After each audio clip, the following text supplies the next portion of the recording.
Hello, welcome to the American Business Podcast. I'm Kevin Devecioglu, your host. I'm welcoming you to our season 2, episode 40. So, our episodes are getting more and more, and our audience and our YouTube subscribers are getting more as well. So, we truly appreciate your support. Today, we'll be talking about sustainability, compliance management, quality in the US. So, these are important subjects for businesses, and we have a guest for this important subject. Let's welcome our guest today.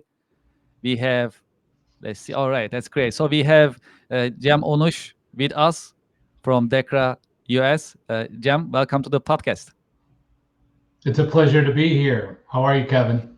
Good, good. Thank you very much. And yourself, how is your week going so far? Very good. Good to see you. It's a busy week as always, but today I'm in my home office, not traveling, so perfect time to be doing a podcast with ABP.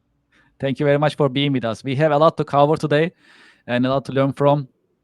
Also, just to our audience, you can also see a QR code on our screen today. This is something new. We keep getting requests from you, from our audience, to get in touch with us. Always email is great, American Business Podcast at gmail.com. But during our streaming, you can always scan the QR code and you can just fill the form and it'll just come to us directly for your feedback. Also, to be our guest speaker in the future. All right, great. John, why don't we just get started? As a start, would you please introduce yourself and your company to our audience? Absolutely, Kevin. First of all, it's my pleasure to be on ABP. Like I said, you and I have known each other for some time, and I really like what you're doing with putting together a podcast to educate the business world on many different topics.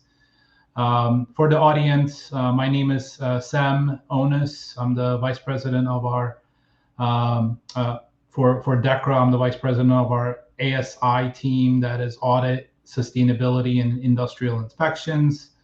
At DECRA, I manage our Americas region for these services. I've been with the company for going on my 18th year. Um, and DECRA, for some of you that may not be familiar, we're a focused company on delivering high quality services in the realm of sustainability, security, and security and safety for our customers around the world. Our mission is really to help organizations meet rigorous quality and industrial standards and regulations while optimizing their performance. So that's a little bit about me, Kevin. Back to you. All right, I appreciate it. Thank you very much. Well, so one of the popular questions that we have in our podcast is, how did you choose your current career? Yeah, I don't know if I chose my current career, but I happened to fall into this industry and fell in love with it. I got recruited into the company, like I said, about 18 years ago.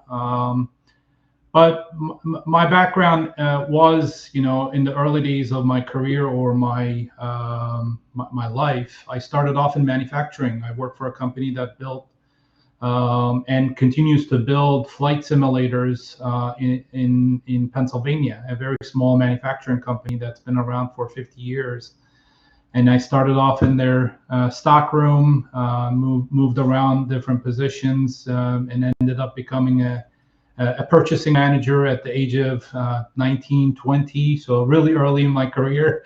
But it was a very eye-opening moment. This is where I learned the importance of quality systems and compliance related issues due to the fact that we were building high precision pilot selection or flight simulators that were used by government entities, air forces, Navy around the world.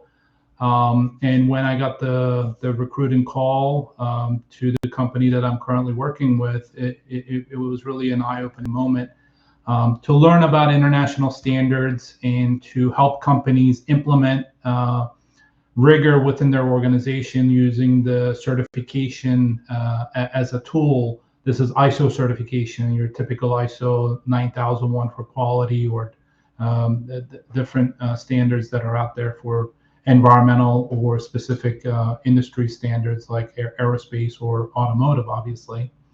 Um, but whatever you're doing, whether it's manufacturing or service, there are standards out there that can help you as a guideline, as a recipe for success. And when I started digging into these standards, I really fell in love with the fact that it's ubiquitous. It's a global way of operating, and many companies depend on these standards to differentiate themselves. So I chose it as a career to continue the path that was in front of me, and I saw it as an opportunity. And here we are, 17 years later. I still wake up every day with a passion to do the right things for our organization, and also help others do the right things through the mechanism of management system certification. Yeah, this is really inspiring.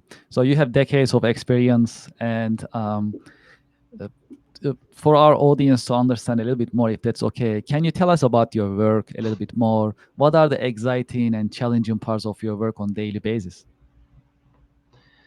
Yeah, of course, you have to step out of the day-to-day sometimes, from being a firefighter and putting out problems, and start thinking strategically. But to answer your question, what's exciting and important on what I do day to day is I lead our teams. I have a team that is very passionate about what they do.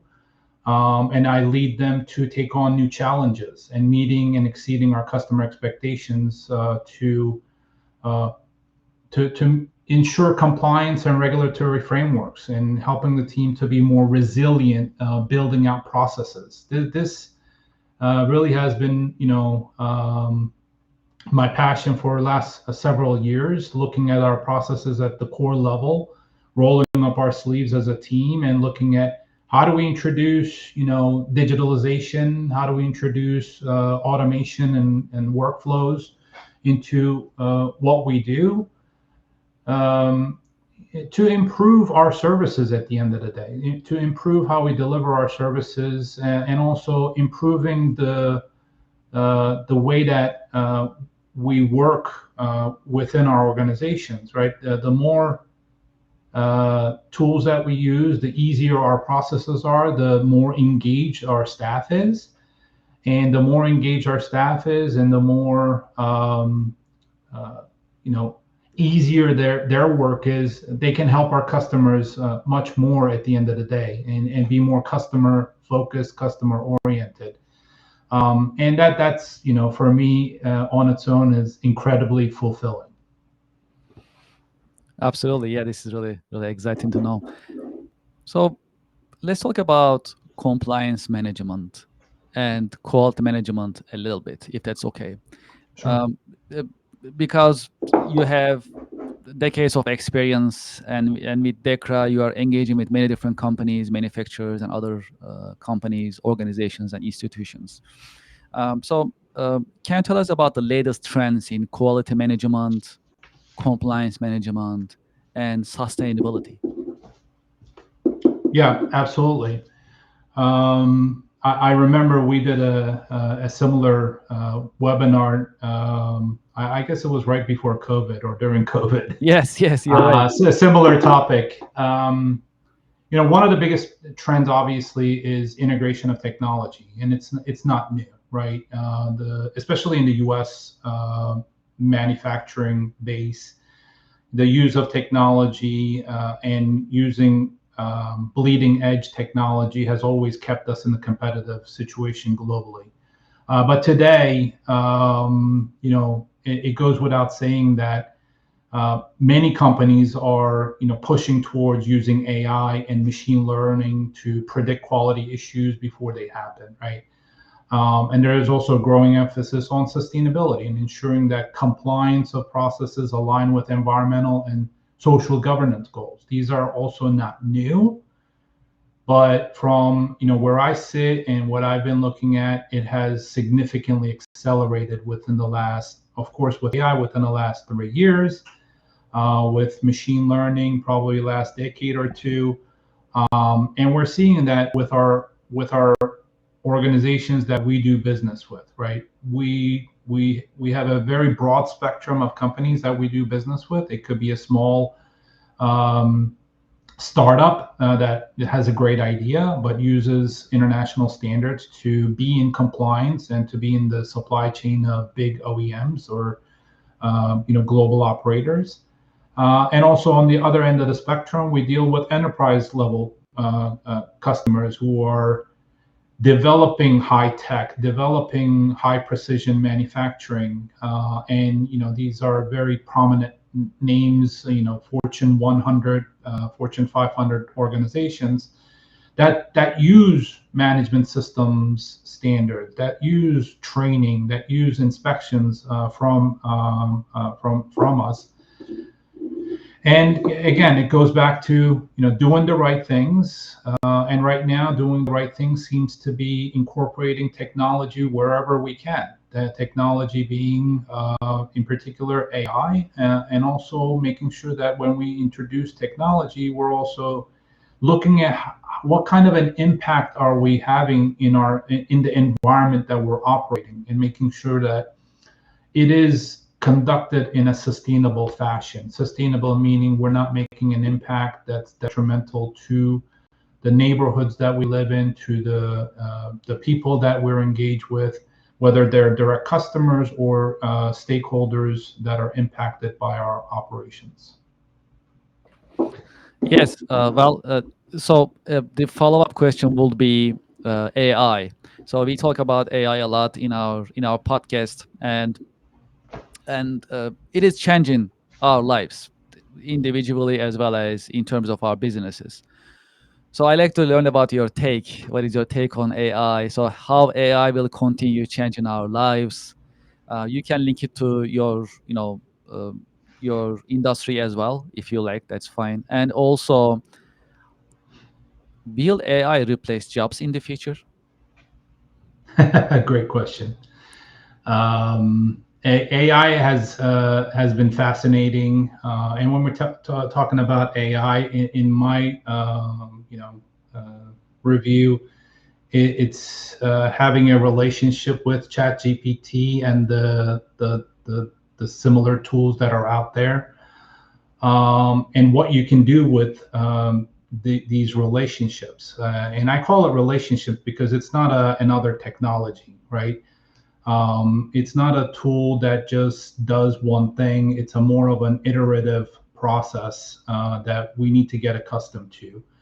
And what I do with, not only myself, I'm getting educated as a learner in the front row, listening to podcasts, taking courses online, and talking to individuals about how they're using AI and how they're using AI within their personal lives or within their work environments. I've just been fascinated by it. And yeah, it is absolutely going to change the way the world operates. And that's not me saying it. This is the experts out there who are building these large LLMs and large tools that are going to be utilized and deployed globally. And every single day, every single week, it seems like there's something new that's coming out. And we need to be nimble, as individuals, as business leaders.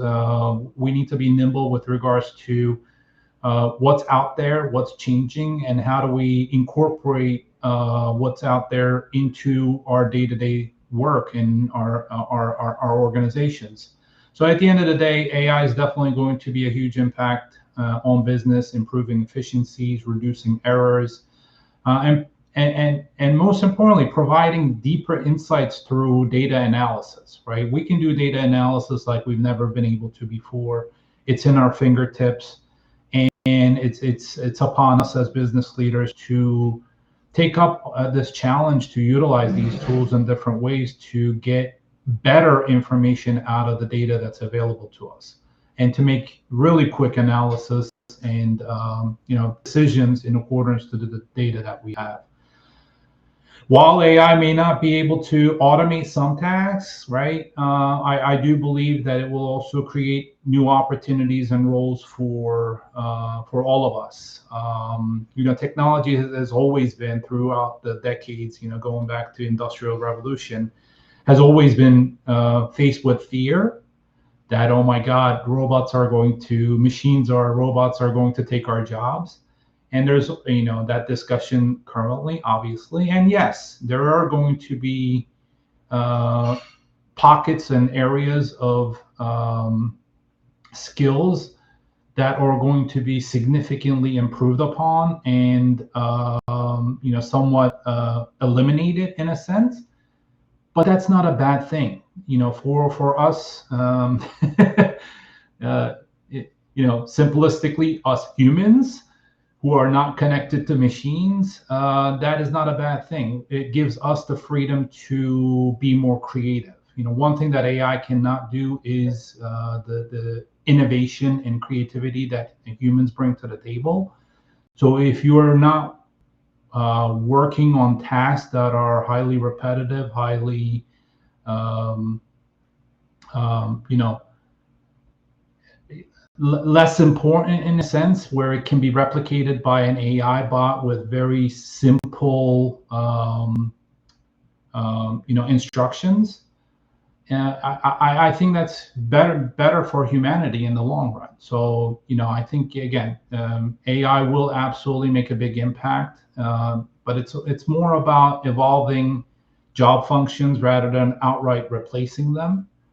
And the key is to, in my mind, adapt and learn to work alongside artificial intelligence. So have artificial intelligence as your co-worker, have AI as a wise friend that you can always rely on. Of course, everything should be taken with a grain of salt and with some human intervention. But today, you can see examples of like, hey, we have a CEO that is an AI agent. We have AI robots that are doing different tasks. So, I think there should always be a human intervention or human involved within the chain. But let's enhance the human capabilities alongside AI, and I think we'll all be better off. Yes, AI is definitely a fascinating subject, and we can easily talk about it for hours. Also, Absolutely, absolutely. yes, very, very exciting.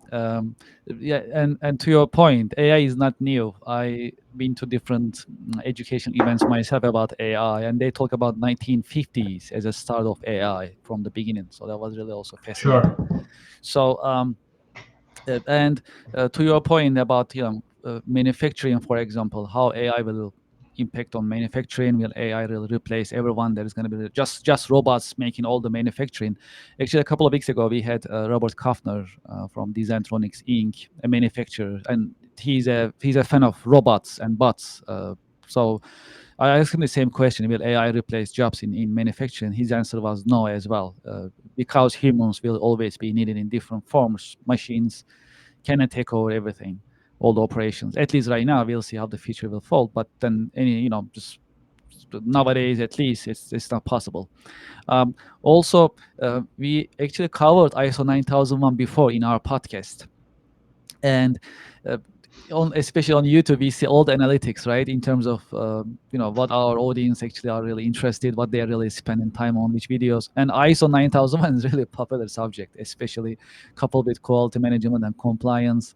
Also now comes with the sustainability and technology compliance management. These are really popular subjects, meaning businesses and then entrepreneurs and professionals. That's our typical audience profile. They are really interested in learning about it. So I'm glad that you are sharing your insight. Just a follow up question. How about AI? AI will reflect, will make an impact on, say, quality management or compliance management, both on the day-to-day practices, also for certification. Do you think it's gonna make some impact on it? Yeah, absolutely. As organizations start, introducing technology into processes and procedures, it will absolutely make an impact. And hopefully in a better way, right?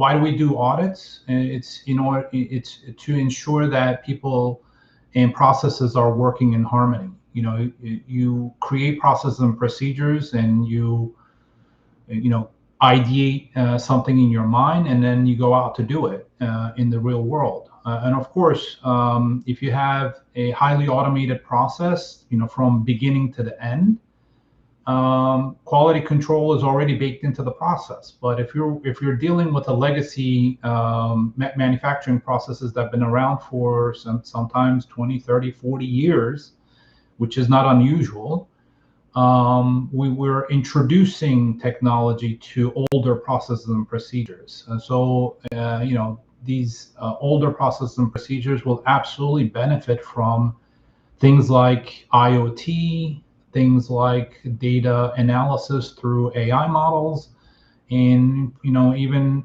as simple as let's talk about predictive maintenance. If you have an older manufacturing facility or multiple facilities, and you start introducing predictive maintenance on your equipment, it could go a long way by making sure that you're a sustainable or more of a resilient organization that's going to be around for the next 20, 30 years. And that's all due to being able to introduce technology to your operations and being able to read out the data that's coming out from it and make timely decisions, so that you can stay and maintain your competitiveness. Yes, so some of our audience, they know the enterprise business software and manufacturing software is my expertise area, and you just mentioned predictive maintenance is definitely my popular subject, my favorite, I have to say. So I'm glad that you mentioned it. And to your point, having the predictive maintenance in place saves thousands, millions of dollars for manufacturers. It's Sure. because you literally eliminate even the possibility of machine downtime, Yeah. and then downtime is unacceptable for manufacturers in any way.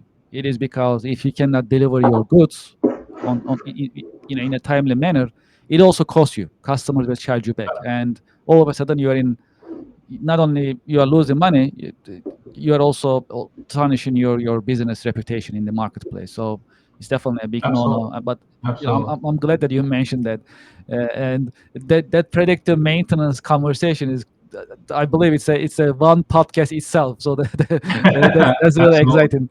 exciting subject. And going back to your comment about something like ISO 9001, which has been really the prominent standard internationally for quality management systems, and you can use it in a manufacturing environment and also in service environment. It really puts it's a very generic standard. It's a quality standard, but it really puts a framework or a recipe into the business's DNA, so that whatever you're doing, whatever got you where you are to be successful, can have a longevity, right? Establishing a way of working or a culture of working that's around quality, and following the rules of the ISO, it really gets you to a point where it's an operational system for your business, and you're doing things in a sequence and interaction where you're going to have predictable results. And when we look at companies that have ISO certification, we're looking for continual improvement in some of the things that we just talked about, around AI, predictive maintenance, technology, IoT, machine learning, and even climate change, right? Around sustainability. These are all things that we're looking at organization. Are you doing the right things? Are you doing the right things on a continued basis, right? We have companies, I'm not going to lie, we have companies that go for ISO certification because it's just hey, it's a license to operate, and we really don't want to bother with it. And then on the other end of the spectrum, we have companies that take these standards and really use it as a tool that makes them more competitive, and to ingrain culture of quality, safety, environmental awareness, and many different business objectives. Yes, this is very educational. I like to shift our conversation towards your career path, if that's okay. Have you had any role models? Can you share some role models with us that you have had in your career journey?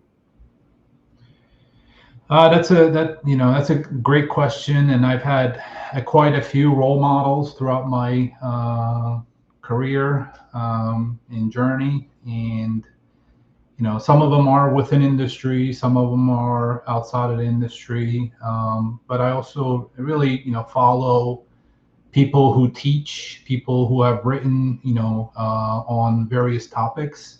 If we're talking about business, I'm going to go back to my core of reading about Peter Drucker, right, and other business professors in the world that have made an impact, and continue to go fall back on those type of readings to improve what I do and have a core basis.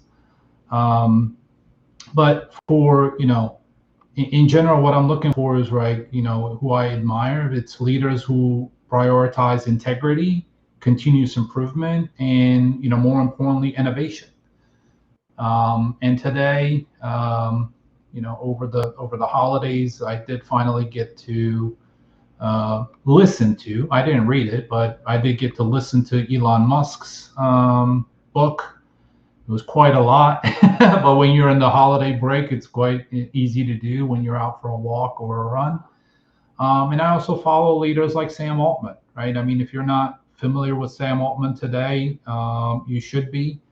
And all the things that is happening around AI and all the other leaders that are pushing AI to the next level are really interesting to me to watch and learn. So yeah, I mean, I don't have a particular role model that I look up to every single day, but I have had many different ones over the years, and I continue to be fascinated by some of the things that the current business leaders do on a day-to-day basis, and the unimaginable things that they have achieved. How about some lessons learned in your career journey that you can share with us? You have decades of experience, and if you can share some lessons learned with our audience, that'd be great. Yeah, many lessons learned over the years. No doubt. But some of the biggest lessons I learned is the importance of being able to adapt and being open to change. I think that's really core and key. In the field of quality management, especially, it's always evolving. So staying curious and willing to learn it is really key. And also never really underestimate the power of good communication, because you may have great ideas, but you really need to be able to timely and effectively communicate your ideas in order to get them across to your team, your stakeholders, your customers, your managers, and whoever it may be. So at the end of the day, critical piece is effective communication, which is, in my mind, it's crucial in building trust and being able to drive change. What are your biggest passions and interests outside of work? I wish I had more time for things like hobbies or something like that, but I don't. Outside of work, I'm really passionate about just maintaining a good, work-life balance, whatever that means for most. But for me, it really is actually just unplugging and having a workout schedule. When I'm working, and I'm very focused on what I do, whether it's attending team meetings or being with our customers or attending conferences. It's very time consuming and it can be monotonous, right? And we're all doing it. We're running from meeting to meeting, and whether it's uh, Teams call or um, meetings that we have to attend.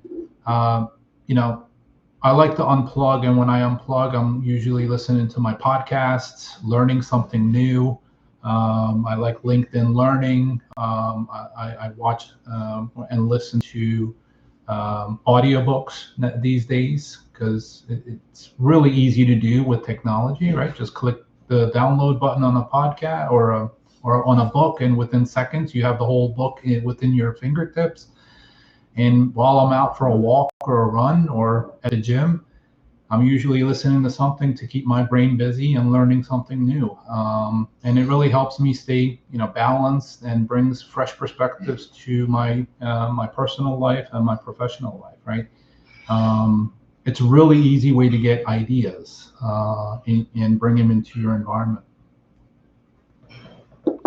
Not very exciting, but that's my after hour stuff. Yes, absolutely. Thank you for sharing.